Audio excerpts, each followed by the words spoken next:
তো আমরা circuit house মাঠে আসছিলাম।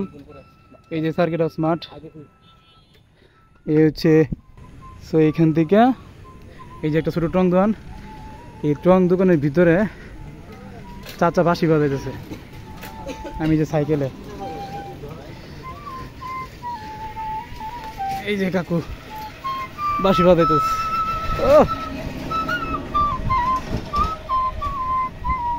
একলা একলা বাঁশি বাজাইতেছে। আশেপাশে নিবিড়, ওই জাদার আশেপাশে নিবিড়, কিন্তু কাকু বাঁশি বাজাইতেছে।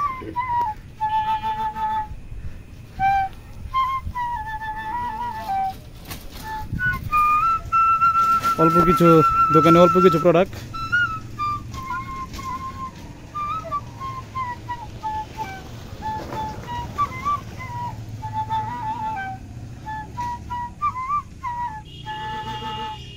কিন্তু কাকু খুব সুন্দর বাঁশি বাজাইতেছে।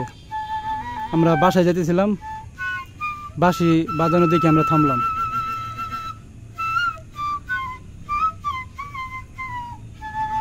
একলা একলা মনের সুখে বাঁশি বাজাইতেছে।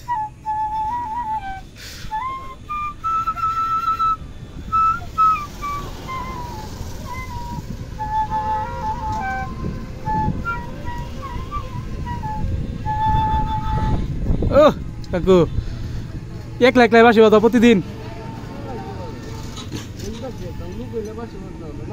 হ্যাঁ ঠিক আছে, একলা একলা এটা সময় পাস, ঠিক আছে।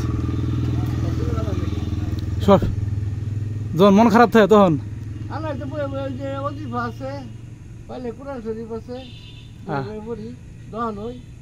ঠিক আছে। আবার মনে করো সন্ধ্যার পরে একটু পড়ি, নামাজের পর্দা পর্দা পরে বইয়া বই একটু একটু বাসি বুসি রাখি, সিগারেটটাও খাই, সব সব চলতেছে একসাথে। এরপরে কোনো ভাবনা বেচা কিনা তেমন নাই। তো গাইস, কাকুর এখানে সবাই চলে আসবেন। সার্কিট হাউসের যে দিক দিয়া, পার্কের দিক দিয়ে যে রাস্তাটা, টং দোকানটা, কাকু এক একটা বৈশা বৈশা বাঁশি বাজাইতেছিল।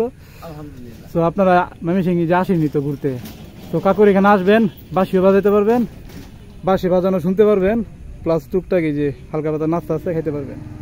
কি গো কাকু, ঠিক আছে না? সবাই দাওয়াত, সবাইকে বাঁশি শোনার দাওয়াত। ওকে ঠিক আছে।